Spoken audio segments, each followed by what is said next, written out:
Okay, balik tayo. Balik tayo sa ano natin. Okay, ang audio natin, okay. Malakas po. Malakas po ba?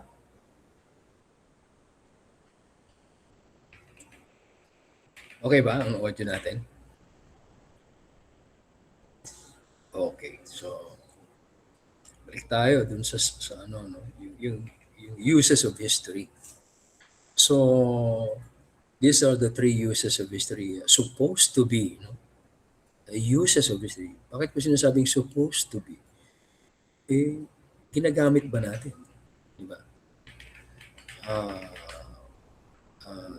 nai-apply ba natin? Ah, ito ba yung pag-unawa natin sa kasaysayan? Di ba? You think this is how we are actually using history on our end? Uh, uh, do we really apply, this same kind of thinking, when it comes to how we are supposed to deal with history? Okay. So, ito yung tatlong gamit, no, ng kasaysayan. Ah, dapat aktibo tayo at nagpupunyagi, no? Active and striving. Dapat nagpapanatili tayo ng mga bagay-bagay na kahanganga, no? And of course, dapat ah, ano, no? Dapat ay naunawa natin, no, yung word na pagdurusa, no? At of course, yung in need of liberation. Sino sino naman sa atin ang hindi nangangailangan ng paglaya, di ba? Bawat isa sa atin nangangailangan ng paglaya. Gusto malaya tayo. Sino ba ang gustong nakakulong, di ba? So, ito yung ano, no, yung mga na dapat daw, no, gamit ng kasaysayan. Okay, these three uses of, uses of history correspond to the three types of history. So, ito ay ano, no, ito ay ano pa sa ah, ito ay ano, no, itong tatlong gamit ng kasaysayan na to, ito ay tumutugon, no, dun sa tatlong uri ng kasaysayan. For example, yung history is supposed to be active and striving. No? Sabihin yung mga tao, alam nila yung gamit ng kasaysayan. No? The people are active and striving. This use of history corresponds to the first type of history. And the first type of history is monumental history. Monumental history. Mamaya ipapakita ko sa inyo yung description niya. Yung sumunod, so far as so far as that person preserves and admires corresponds to antiquarian history. Antiquarian history. And then the third one, so far as that person suffers and is in need of liberation, corresponds with critical history. So, yun ano, kapag sinabing active and striving, yan ay tumutugma sa monumental history. Kapag sinabing preserves and admires, tumutugma naman yan sa antiquarian history. Kapag sinabing suffers and is in need of liberation, tumutugma naman siya sa critical history. So punta na natin punta na tayo sa mga description. Three types of history. Of course, no, we will have monumental history. Yan. Okay, monumental history. Ang description ng monumental history ito, basahin natin. It is the knowledge that the great, which once existed, was at least possible once, and may well again be possible sometime. Again, it is the knowledge that the great, which once existed, was at least possible once, and may well again be possible sometime.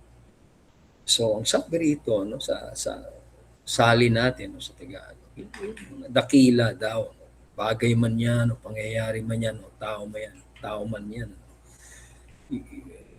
Yung kaalaman, no, na yung isang dakila, no, na tao o pangyayari na nangyari, ibig sabihin nag-exist, ay naging posible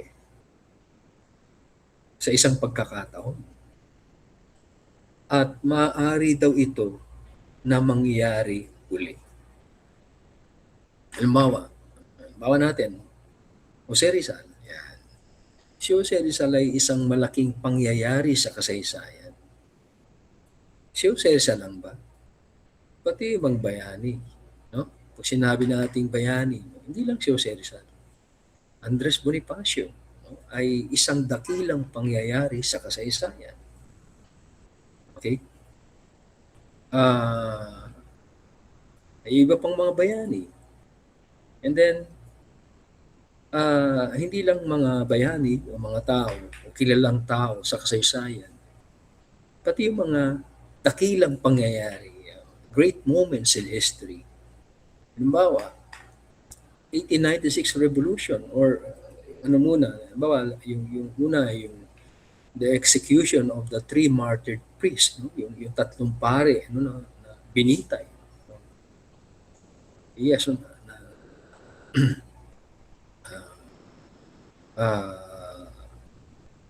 familiar ba kayo doon sa tatlong pare? Gombursa, yung Gomez Burgos Zamora. Hindi Madjoha, Gomez Burgos Zamora. And then of course, 1896 Revolution. And then of course, people power, EDSA people power. Sometimes it is also called a revolution. So hindi lang mga tao, kundi pati pangyayari. No? Ito yung halimbawa ng tinatawag nating monumental history. Monumental. Diba ibig sabihin ng monumental?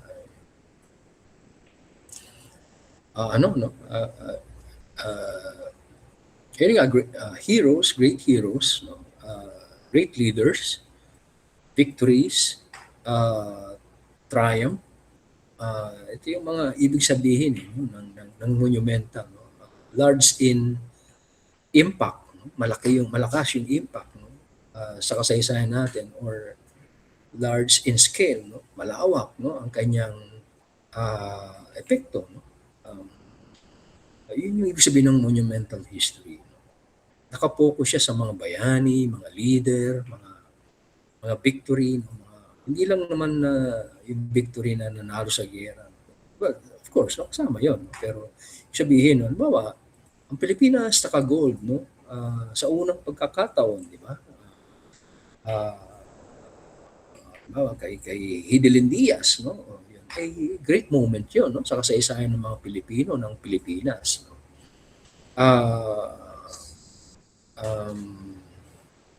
Ano pa ba yung mga natin, mga recent natin, achievement, no? Yung mga achievement, great achievements, no? Yan po ay monumental history. Yan nga, no? Yung people power, no? Or 1896 revolution, no? A great moment, no? In our history. So ito yung no? Ito yung monumental history, ito yung focus niya. And then of course the purpose is to inspire, no, and motivate people, no? By highlighting yun nga yung great achievements, individuals, no? or events. Yan. No? And ayan, no? Yan yung monumental history. At I don't know if this is the first time you have encountered, no, yung monumental, yung word na monumental. Pero since meron naman tayong description, no? But of course, no, siguro rin kayo, no? Curious din kayo, no? Sir, monumental. May kinalaman ba monumento diyan? Certainly yes, no?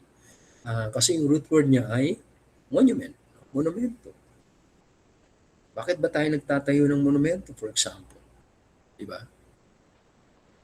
Bakit tayo nagtatayo ng monumento, no? Para sa mga bayani, para sa mga dakilang pangyayari? Because we want to commemorate, we want to celebrate, we want to inspire people, no? We want to inspire ourselves, no? As a people, as a group. Okay? So, yun yung yun yung reason, no, kung bakit tayo nagtatayo ng monumento. Hindi dahil para may projects, para may projects sa barangay. kaya sa city. No? Kaya tayo nagtatayo ng monumento. Of course, no, bakit natin sila pinagtayuan ng monumento? Yung kanilang achievements, no? Na ginawa, no, para sa mga Pilipino. Ano ba lang, si Jose Rizal, siyempre, ang dami achievements, no? Di ba? Si Bonifacio, ang dami ring achievements, di ba? People Power Revolution, no, or EDSA People Power, no, ay malaki ang contribution, no, sa human history. No? So, monumental siya, no, malawak ang impact, no, larger scale, no, may bigat, no, yung kanilang contribution, no, sa lipunan, no, sa bansa. That is why monumental. So we build monuments, no, because we want to give tribute, no, to those people, no, to one particular event in history. We want to commemorate, no? We want to honor. These are the reasons, no, why we build monuments, no? For these people, for this particular great or heroic event, no, in our history. So yun yung monumental. No? Pero syempre kapag tinanong natin, halimbawa, kung monumental si Jose Rizal or si Bonifacio or sa pangyayari people power, what is monumental about Rizal? Or what is monumental about Bonifacio? Or what is monumental about people power? Kapag sinasabi natin yun, what is monumental about Rizal? Ibig nating sabihin doon ay kapag naalala natin si Jose Rizal, ano ang dapat nating isipin? Yun ang ibig sabihin ng tanong na what is monumental about Jose Rizal. Kapag naalala natin si Bonifacio, ano ang dapat nating isipin? Okay? So yun ang ibig sabihin natin, what is monumental about Bonifacio? Ano ba yung impact ng isang Jose Rizal? Ano ba yung impact ng isang Bonifacio? Siyempre, nasa university naman tayo, nag-aaral naman tayo. Madali tayo makarelate, no, kay Jose Rizal. No? Bakit? Kasi mga achievement no, sa buhay, di ba? Halos lahat yun may kinalaman sa education, di ba? Yung mga, di ba, ano siya, writer, di ba? Susulat, novelist, essay, dami niyang essay, painter din siya, sculptor, no? Athlete, di ba? Ang dami niyang alam na sport. Ano pa ba? Linguist, dami niyang alam na lingwahe. Nagsulat ng mga nobela, di ba? Yung Noli Me Tangere, tsaka El Filibusterismo. Doktor, di ba? Ophthalmologist siya, di ba? Imagine, no? Talagang bagay sa kanya yung ophthalmologist kasi iminulat niya, no, ang mata ng mga Pilipino, di ba? So, yun. Ito yung reason, no, kung bakit monumental si Rizal. No? Kaya, pag nakita mo yung monumento niya, may hawak siyang libro, di ba? Education. Baka pag naisip mo siya, edukasyon. Mag-aral ng gusto. Yun dapat ang isipin natin. Kapag naalala si Rizal, mag-aral ng gusto. Dami niyang inaral sa buhay, di ba? Imagine, namatay siya at an early age of 35. No? 35 lang namatay. Youth pa nga yun Pero ang dami niya ng achievement, di ba? So, this is what is monumental about him, Jose Rizal. Especially yung education. So, kapag naisip si Jose Rizal, kapag naalala si Jose Rizal, mag-aral ng gusto. Yan. So, mag-aral ng readings in Philippine history. Si Bonifacio naman, halimbawa, ano naman ang impact ni Bonifacio? Isipin naman natin, di ba, sa kasaysayan. Ano ang impact ni Bonifacio? Muna, si Bonifacio, actually, yung parents nila nawala. No? Ibig sabihin ay sa makabilang buhay. No? Naiiwan silang magkakapatid. Mga bata pa sila. Ano naman, nag-aaral pa sila nung naiiwan sila mga parents nila. Si Bonifacio uminto minto siya mag-aaral. And he was actually the one who took it upon himself to support the family. Siya yung siya yung ano eh, no? Siya yung baga voluntarily, no? Huminto sa pag-aaral and then siya yung naghanap ng ikabubuhay para sa pamilya and was the one who sent his siblings to school. No? So, nagtinda siya sa ano, no? Naging ambulant vendor siya, tinda ng pamaypay, ng cane, no? Yung tungkod, no? Diyan sa Tutuban. Ano pa? Ano pang ginawa? Stage actor din si Bonifacio, no? Stage actor yun eh, si Bonifacio. Ano pa ba? Nagtrabaho siya sa isang, actually hindi lang isa, no? Nagtrabaho siya sa mga multinational company. Yan. Bonifacio, nagtrabaho pala sa multinational company. Di ba ngayon, pag nagtrabaho sa multinational company, di ba? Yan, yan. Sabihin ay, gandang trabaho yan. Parang, parang, parang hindi pupuntahan ng isang makamasa kumbaga eh, no? Yung ganung trabaho, uri ng trabaho. Multinational company. Pero during that time of Bonifacio kasi, Laos Rizal, kapag kahit hindi, si Bonifacio by the way, hindi nakatapos mag-aral. Hindi siya nakatapos ng kolehiyo. But still, he was able to find jobs no? Sa multinational companies, no? Mga foreign company ito. Why? Because maganda po ang penmanship ni Bonifacio. Maganda yung sulat niya.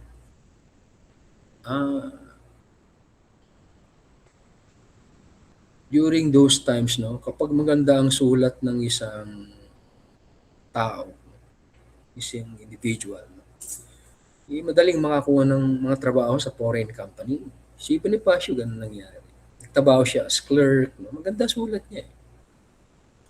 Ngayon, pag pangit ang sulat mo, di ba, doktor ka, parang baliktad, di ba? Pangit ang sulat mo, pero doktor, di ba? Di maintindihan yung reseta, di ba? Bonifacio, ganda sulat, penmanship. So nakapagtrabaho siya sa isang foreign company na pag-aari ng isang German. Dito sa Santa Mesa, dito sa area natin, Santa Mesa, sa may Bacood. Yan. Actually, sinasabi kong Bacood kasi meron kaming ongoing study regarding this. Hindi lang alam pa namin yung eksaktong lugar, pero ako kasi, meron na akong mga coordinates na tinitingnan na bandang Bacood. Kasi yun ang tinuturo ng mga map eh, no? Na old map no, na meron kami no? So far dun sa study namin. So somewhere here in Bacood no, ay nandun yung brick no, making company no, na kung saan nagtrabaho si Bonifacio. Actually yung may-ari no, nakalibing dito rin sa Santa Mesa no, sa ano, punta kayo ng Sacred Heart. Sacred Heart yan, di ba? Yung simbahan dito malapit. Sacred Heart, no? Tapat ng Starbucks ngayon, di ba? May lapit sa presinto, di ba? Presinto 8. Yung simbahan doon, yung Sacred Heart. Nandun yung nakalibing yung boss ni Bonifacio. German siya. Si Carl First. So, at one time, nagtrabaho siya dito sa Santa Mesa, si Bonifacio. So, kapag naisip natin si Bonifacio, isipin ba natin mag-aral ng gusto? Siyempre hindi, kasi hindi nga siya nakatapos eh, di ba? Pero doesn't necessarily mean naman na walang alam si Bonifacio. Imagine ha, hindi nga siya nakatapos eh. Pero was able to form a group, di ba? Yung organization, yung KKK. No? At mga kasama doon na ano, no? Na meron siyang mga kasama doon na may yaman, no? Sa KKK. So yung mga kasama niya ron ay mga nakaangat sa buhay, no? Mayayaman, may pera. No? Hindi naman totoo na panay masa ang nandun. Meron siyang mga kakampi before no? na galing no? sa mga mayayamang pamilya. Itong mga ito ay galing dun sa itinatag naman ni Rizal na La Liga Filipina. Mga mayayaman. Kaya lang sa La Liga Filipina, nagkaroon sila ng dalawang grupo. No? Yung isa ay for peaceful revolution. No?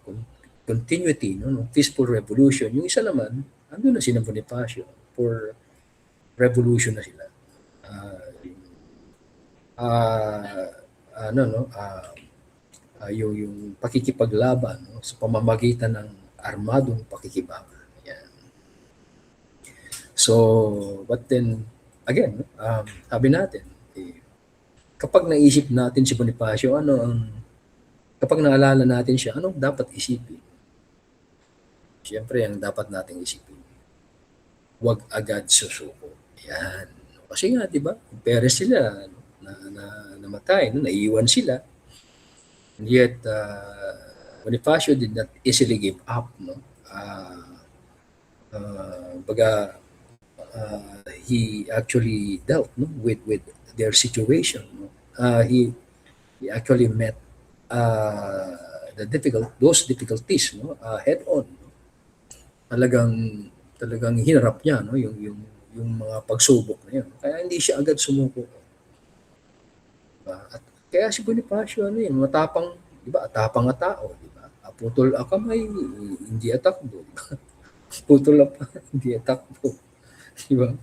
So, matapang, no, si Bonifacio. Baga, hindi agad sumuko. Yun naman ang dapat nating isipin kapag naalala natin siya, di ba? Iba, of course, no, dun sa impact naman ni Rizal, no, which is education. Si Bonifacio naman, it's more of yung tapang, no, yung kumbaga, yung courage, no? And of course, no, even yung katipunan during that time, no, before the launch of the revolution, talagang sila, no, ill-equipped, no, kulang talaga sa mga armas. And yet, Bonifacio still continued, no, and launched, no, the revolution. Ibig sabihin nun ay sabihin naman ng iba, sir, di ba, kapag pumunta ka sa giyera, dapat handa ka. Pero at that time kasi, baga parang usa na corner si Bonifacio when Katipunan was discovered, di ba? Na-expose yung Katipunan, so they don't have time, no? So there's only one thing left, no, for Bonifacio, no? And that is to launch, no, the revolution. So yun yung mga turn of events, no, na of course, no, you can do anything, no, about those turn of events, no? No, baga kung hindi itutuloy, no, ay mas lalong mawawala ng ng halaga, no, yung preparation, no, para sa revolution. So nag-decide na, no, sila Andres Bonifacio na ituloy yung revolution. Of course, doon makikita, no, na hindi kahit nakulang sa armas, no, tuloy pa rin ang pakikipaglaban. So yun yung pwede nating isipin about Bonifacio, na pwede nating i-apply, no, sa mga sarili natin. Na bawa may mga problema tayo, no, may problema ka sa grade, no, stress ka, no, no, kaya 2.7 o 2.5, no. So wag agad susuko, no. Ibig sabihin ay kahit meron ka pang grade na 3 o 2.7 o 2.5, no, 2, no, hindi pa huli ang lahat. Meron pang pag-asa, no? Hindi ka pa naman patay, no? Kaya may pag-asa, no? Pag-asa. Okay. Paano naman yung event? Bawa yung event naman, people power, EDSA people power. So what is monumental about EDSA people power? Yun na, nabanggit na natin kanina, diba? Unity. Yan. Kasi bihira naman tayong ma-unite as a people, di ba? It is very seldom for us to unite as a people. Very few instances. No? For example, yun nga, no? yung 1896 revolution, no? Although yung iba namang mga probinsya ay hindi naman talaga involved, no? Pero kumbaga yung sentiment nila ay para sa revolution noong 1896. Ayan. So in a way united naman, no? yung mga Pilipino during that time, no? Ano pa ba? Pag nag-unite pag may laban si Pacquiao, di ba? United tayo. Ano niyo ba yun? Hindi nyo na kasi inaabot yung pag may laban si Pacquiao eh. Pag may laban si Pacquiao, no, walang traffic sa kalsada, walang nakawan, lahat nakatutok sa television. Pag united tayo, di ba? Tapos yun, no? People power. No? People power ay nagkaisa, no? Although, siyempre, yung Cebu, yung Manila, dito mo lang makikita yung mga ibang ano no, yung ano no, yung movement no, ng mga tao. And yet, yung sentiment naman ay they also agree no, with what happened or what was happening in EDSA or in Cebu. So, in agreement naman sila doon. Ayun. Kaya lang yung action talaga ay yung EDSA no. Yung kahabaan ng EDSA no, from actually yung pinaka maraming tao diyan ay yung area ng ano, no, yung area hanggang Cubao no, hanggang from Makati area, no, yung Magallanes area, dami ng tao diyan. Yung nakita ko lang, ha? Yun lang yung nakita ko. No? Nagpunta kami ng kaibigan ko. Pero, ibig sabihin, no, marami pa rin namang tao. Yung talagang, yung mga dami ng tao, eh, umabot kami sa ano eh. Umabot kami sa Muñoz eh. Naglakad lang kami. Alam niyo yung Muñoz, Quezon City. Umabot kami doon. Maraming tao. Marami pa rin tao doon. No? Talagang walang biyahe ng mga sasakyan. Sarado yung stretch na yun ng EDSA. Then of course, most probably, kung kami nasa Muñoz at marami pa rin taong naglalakad, marami talaga. No? Parang nasa Divisoria no? Or Quiapo or Santa Cruz area. Ibig sabihin, hanggang Caloocan yun. Okay? At kami, bago kami makarating ng Magallanes area, no? Sa Rotonda pa lang, no? Sa Pasay, marami ng tao. No? Sa Top Avenue, no? Marami ng tao. So, marami talagang tao nagpunta doon sa EDSA. No? Ayun. In those 4 days no, of EDSA, talagang maraming tao. Yun. So, kapag naalala si Jose Rizal, anong dapat isipin? Mag-aral ng gusto. Yun ang monumental. Kapag naalala si Bonifacio, ano dapat isipin? Huwag agad susuko. Yan. Kapag naalala yung people power, ano ang isipin? Unity. Kahit ngayon hindi united, di ba? Yung celebration ng EDSA, konti ng tao eh, di ba? Kasi nga, ang nangyayari ay ano, no? Nararamdaman ng tao na parang ano, no? Parang may ilang grupo lang no? Na nandun. Samantalang during the EDSA revolution or people power, hindi mo makikita yung ano eh, no? Na merong isang grupo na nandoon. Hindi, iba-ibang grupo talaga. No? People from all walks of life, no? People from different sectors no? Of society. Nandun sila. No? Kaya walang, ano eh, no? Walang affiliation, kumbaga. No? Although, syempre, alam naman nating lahat na isa sa mga main character doon ay from the Catholic Church, no? Si Cardinal C. Pero, ibig sabihin nun, no? It doesn't mean naman na walang ibang mga religious groups, no? Walang ibang mga tao na galing sa ibang religious groups, no? Nagpunta sa EDSA. No? Kasi nga, yung si Cardinal Sin kasi, no? Ang tinawagan no? Nila Enrile, no? Tsaka ni Ramos, para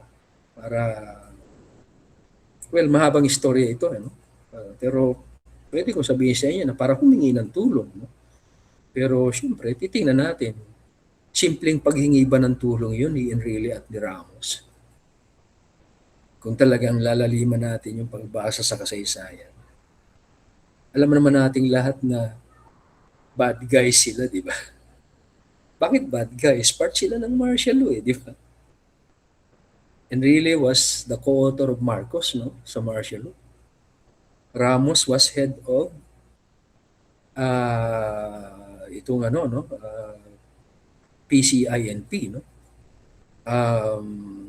Ito ay hindi pa siya PNP, no? PCINP. Integrated National Police, ano yung PC? Police. Nakalimutan ko na yung ano, yung PC. No? Pero yung ano ay hindi pa PNP. So si Ramos at that time ay Vice Chief of Staff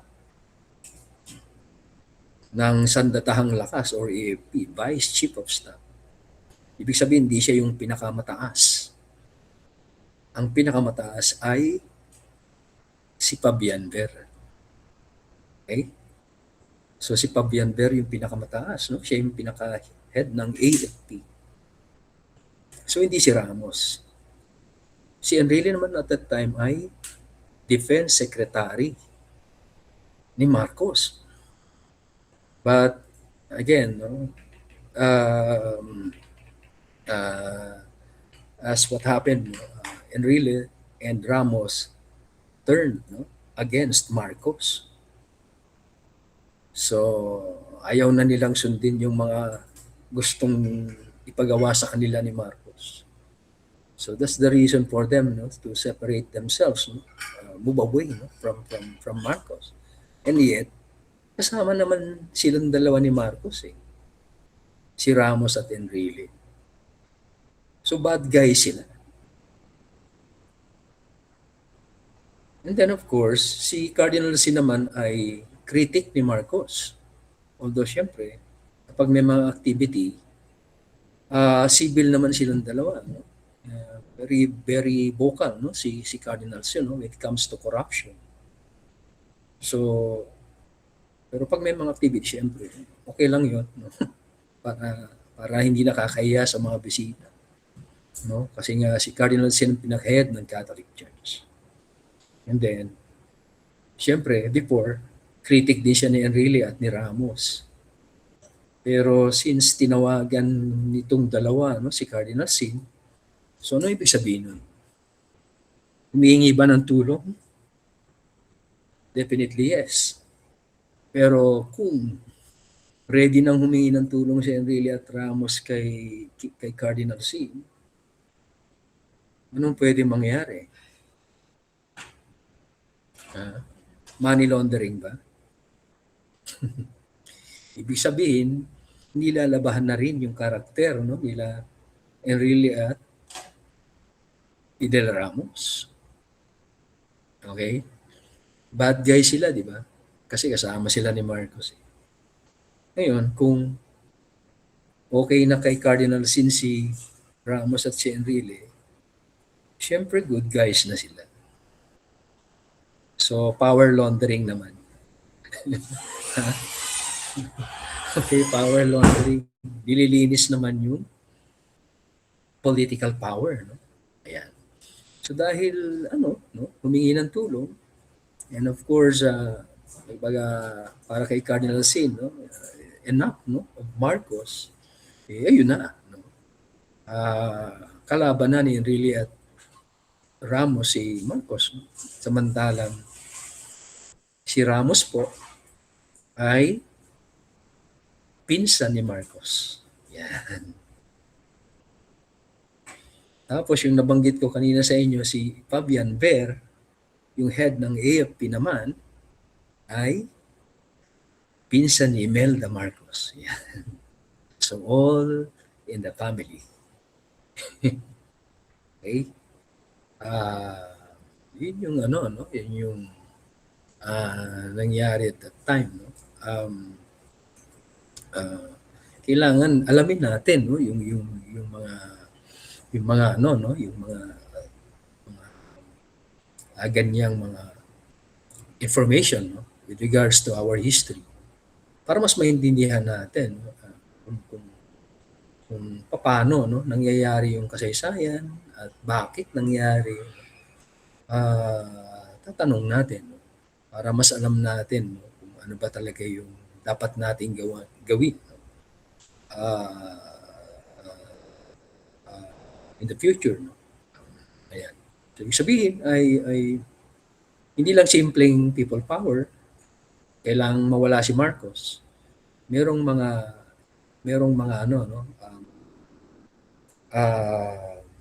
sabihin nito ay mga iba pang pangyayari para mas maintindihan pa natin yung power struggle noong mga panahon na yun. Okay? Ah, ah, kasi ano yan, no?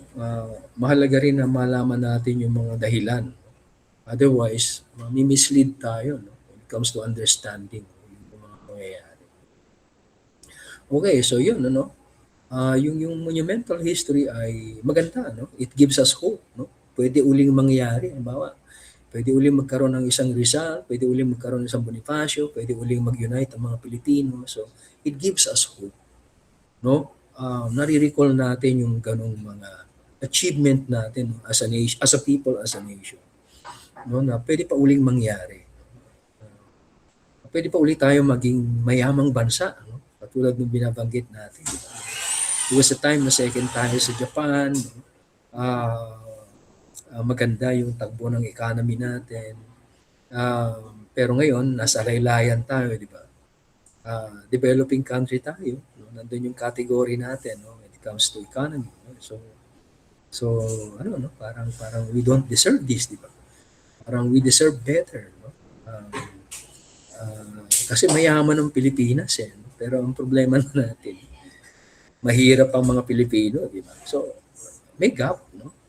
Dapat kung mayaman ng bansa, maraming resources ang bansa, dapat nagre-reflect to, no, sa sitwasyon ng mga ordinaryong Pilipino, no, or sa buhay ng mga Pilipino. Hindi lang dun sa resources, kundi pati yung pamamahala, no? Hindi lang ng mga nasa government, kundi pati yung mga nasa business, no? Dapat ay talagang natutulungan nila yung mga tao na yung mga ordinaryong Pilipino, no, na umangat sa buhay. So ito 'yon, no? Yung monumental history. It gives us hope. Pwede pa nating ma-redeem uli ang sarili natin, no? We can again compete, no, with what we have, no? Resources, kasama na diyan yung human resource, no? Pwede pa uli tayong tingalain,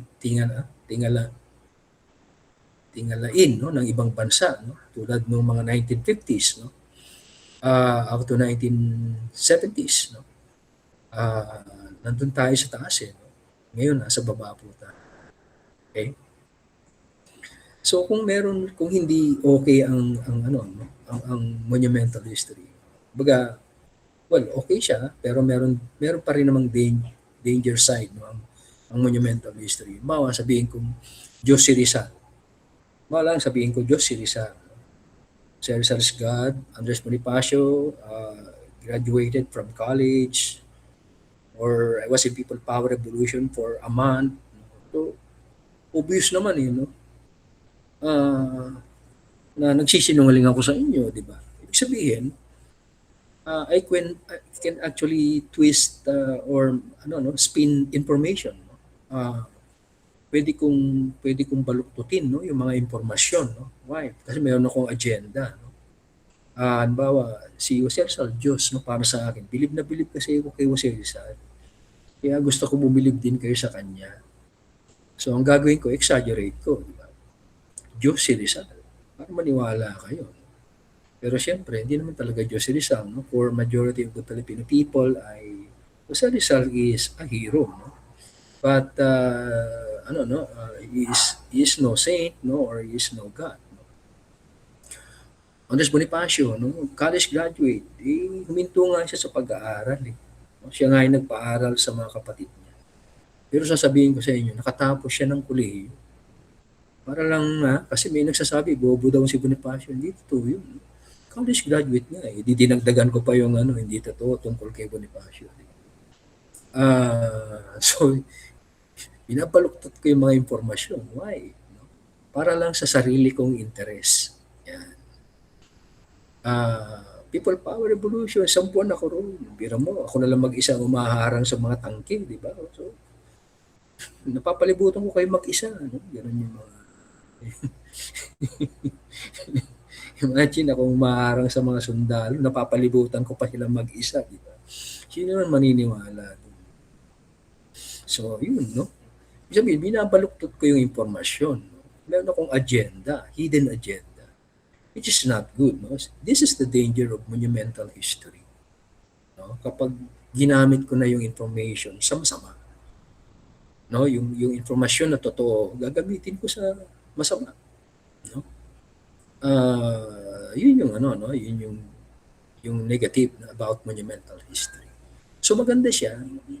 Pag naalala natin yung great achievements natin, yung mga heroic figures natin. Pero kapag ginamit ko na yan sa masama, hindi na okay. Na posible naman. Bawa ngayon, ano ba nangyayari sa atin ngayon? Di ba yung ano, no? Yung bawa, yung mga fake news, di ba? Sino nagpe-peddle ng fake news? Bakit nila binabaluktot yung istorya, no? O yung information? No? So, yun yung problema. That is why we need another kind of history, which is antiquarian history. So, antiquarian history, natin ha,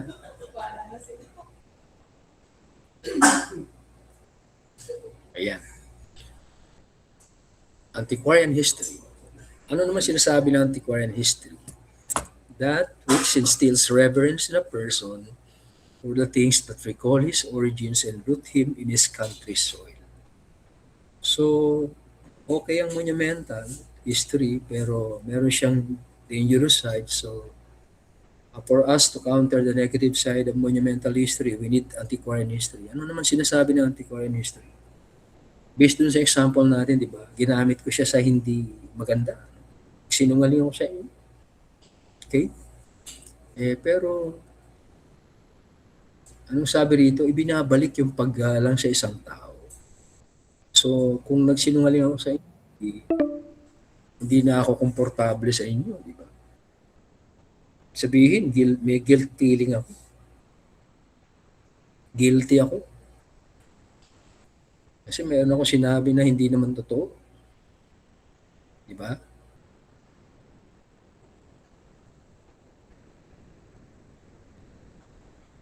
Di ba? So, kung gano'n, anong dapat kong gawin? Nagsinungaling ako eh. Yung isang tao nagsinungaling, anong dapat gawin? Panindigan. Bagay, may paninindigan siya, di ba? Kung gano'n.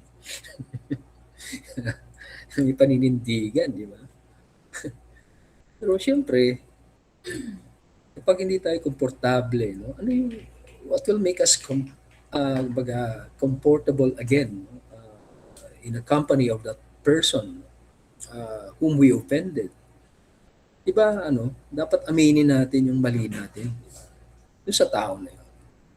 Kasi nga, dahil nagsinungaling ako, kahit naman hindi alam nung tao na yun na nagsinungaling ako sa kanya, deep inside sa akin, no, sa sarili ko, guilty ako. No? Alam ko yung mali ko. Okay? Hindi naman ako pinanganak na sinungaling di ba? Ito yung no? Ito yung, this is the thing, no, that will recall, no, yung origin, yung pinagmulan. Hindi tayo pinanganak na sinungaling. Ano yung nag-uugnay sa atin sa tinubuang lupa? Pinanganak tayong mabuti, no? So ito yung nag-uugnay sa atin, no, sa tinubuang lupa. Sabihin, hindi man tayo masama, no? Pinanganak tayo, di ba? So kailangan maibalik natin yung self-esteem natin, yung confidence natin, no, sa sarili natin. Otherwise, kung hindi ka hihingi ng sorry, ano mangyayari? Hindi na talaga kayo magkakasundo ng tao na yun. Kasi pinanindigan mo na yung mali na ginawa mo. So, ganun lang mangyayari. So, forever na kayo hindi magpapansinan. No? Kahit na magkaibigan kayo dati, kahit na very close kayo, no? Uuwi kayo magkasama, tapos bigla na lang na hindi na kayo uwi magkasama kasi nga hindi ka na komportable, di ba? Dahil nga may nagawa kang mali sa tao. Or the other way around, yung tao na yun may nagawang mali. So, ayaw nyo parehong humingi ng sorry sa isa't isa, di ba? So, ito yung no? Ito yung hindi talaga natin matututunan yung lesson of history. Hindi natin, kumbaga ang kaya lang natin panindigan yung mali natin. Pero yung ano, no, yung ganitong bagay, no, hindi dapat. No? This is not supposed to happen. Okay? So dapat talaga we ask for forgiveness, no, or we apologize. We actually we have to we have to actually ask sorry, no, to that person na na-offend natin. Otherwise ay wala na talagang mangyayari.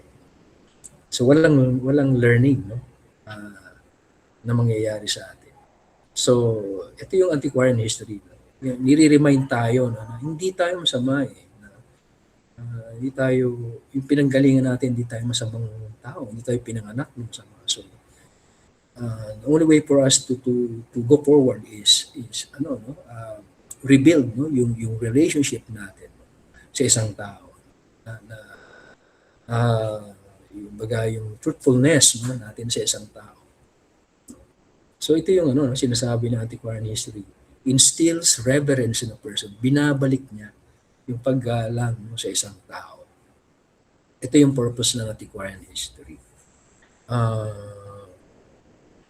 Of course, yung antiquarian history is we try to preserve, no, and collect knowledge about the past, no, and most importantly yung mga good good things, no, that happened in the past. So ang mga focus naman ng antiquarian history, of course, yung pag sinabing antiquarian history, artifacts, traditions, customs, old documents, heritage, no, yung mga ganung bagay. So preservation rather than interpretation. So sa sa antiquarian history merong struggle eh. No? Meron ding struggle na nangyayari. Why? Kasi yung antiquarian, no, we are fond of old things, no? And yet, siyempre merong mga bagay na tumatanda, no, o lumilipas, and then the struggle happens kapag we don't really want to let go of those moments, no, or of those things, no, yung mga old things, no. Ayaw na nating ayaw na nating kalimutan kahit na dapat nang kalimutan, or may mga gamit na luma na hindi mo na kailangan, hindi mo pa rin maitapon-tapon, no, kasi nga parang hindi yan eh, no, mahalaga sa akin yan. Or halimbawa mga damit na favorite mo, no, na ayaw mong itapon kahit ang dami ng molds, di ba? Yung mga ganung bagay. Kaya sa mga sa bahay, mga lumang rice cooker, sira na. Pero hindi pa rin tinatapon, di ba? Nandun pa rin. Yung kutsilyo wala nang hawakan, putol na nga, nandun pa rin, di ba? Sa kusina. Ayaw pa rin itapon. Ano pa ba? Yung mga kutsara na may dimples na, no? Pero ayaw pa rin itapon eh. Yung mga tinidor, no, na parang kalaykay na, ayaw pa rin itapon. Kahit yung mga ganung bagay na wala nang gamit eh, pero ayaw pa rin itapon. Siyempre, yung mga gamit na wala nang, yung mga bagay na wala nang gamit, di ba? Pag wala nang gamit, basura na yan, di ba? Basura na siya eh, wala nang ang gamit eh. But we still want to preserve, no, those objects, no, without any purpose at all, no? Yun naman ang negative, no, about antiquarian history. So maganda siya kasi in a way, it cures, no, the negative side of monumental history. And yet, meron ding danger about antiquarian history. Ito na nga yung mga bagay-bagay na yun na kahit na sa mga experience naman, no, matagal na nangyari pero hindi mo pa rin makalimutan, no, yung bagay na yun, no? Yun nga, no, meron kang sa bahay mo, lahat ng luma nandun, no? You tend to collect everything old, no, without any purpose at all. So yun ang negative, no, about antiquarian history. Okay? So ayan. So kung may negative siya, kailangan meron pa rin tayong pang-counter dyan, which is critical history. Yan. So ano naman ang critical history?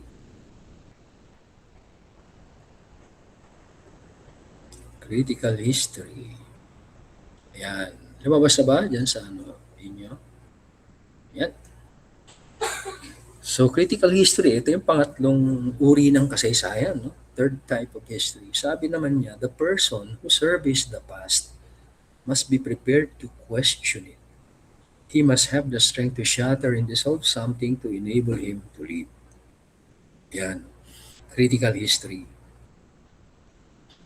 Ito, no, sabi, the person who surveys the past must be prepared to question. So, ibig sabihin dito ay, okay, sa buhay natin, no, merong mga challenges, no, trials, no, dapat prepared tayo. Or yung mali, mistake natin, di ba? Dapat prepared tayo na alamin natin, no, sa sarili natin, bakit tayo nagkamali. No? Yun nga, no? Dapat matutunan natin yung lessons of the past. No? Prepared ba tayo doon? Baka naman, no? Hindi tayo dyan prepared. Sasabihin natin basta. No? Mahirap yan basta eh, di ba? So, kailangan, alam din nating i-handle, no? Yung bawa, ano? Kasi most of the time, di ba tayo, gusto lang natin, panalo tayo eh, di ba? Pero how about how about when, for example, no, we are disappointed, no? Paano ba how do we handle that, no? Yung disappointment, frustration, defeat, di ba? Yung panalo ka madali, di ba? Yung happy ka madali. Paano pag hindi ka masaya, di ba? Paano kung natalo ka, halimbawa sa isang laro, no? Are we prepared, no? To handle, no? Yung defeat, for example. So dapat daw handa tayo na na na analisahin, no? Suriin, no? Yung nangyari, no? Na hindi pabor sa atin, di ba? Sabi dito, the person who surveys the past must be prepared to question it. Handa tayo sa mga hindi magandang pangyayari. Then sabi niya, he must have the strength to shatter and dissolve something to enable him to live. Dapat daw ay may lakas tayo o tibay, no? Ng loob o dibdib, no? To shatter, wasakin daw, no? Hindi lang shatter. Nakalagay dito, dissolve, no? Hindi lang mamasakin eh, tutunawin pa eh. Dissolve something to enable him to live. So that we could move forward. So ano ibig sabihin nun? Kung hindi tayo makapag-move forward, ibig sabihin wala tayong lakas o tibay ng loob. No? Hindi natin kaya.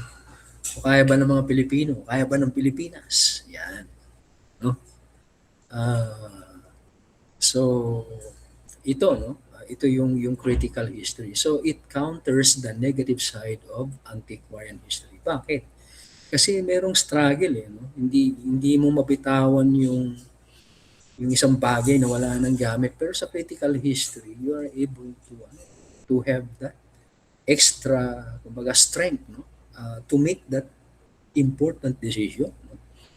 Let go, diba? Mga let go ganyan, let go, diba? Yung hindi mo mabitaw-bitawan, diba? Because of critical history nagawa mo. Kasi you were able to confront, no? Halimbawa, yung fear, no? Yung yung disappointment, no? Yung defeat.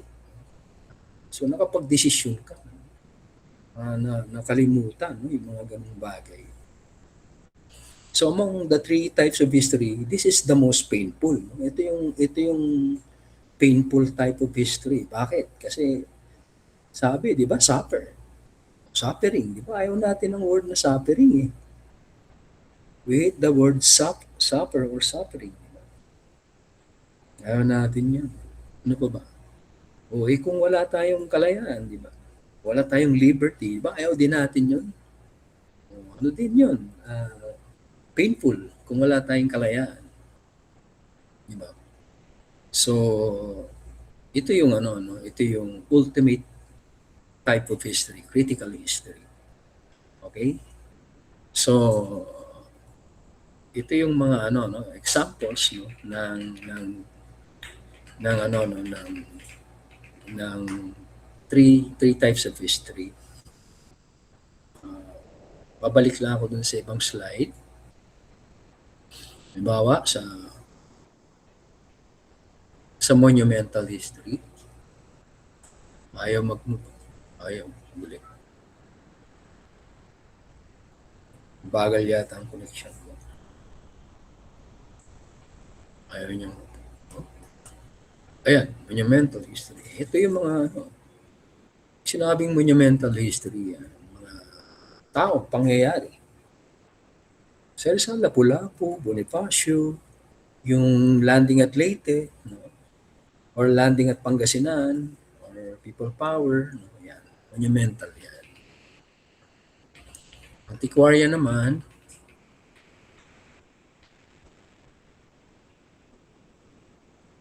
ito, mga lumang documents.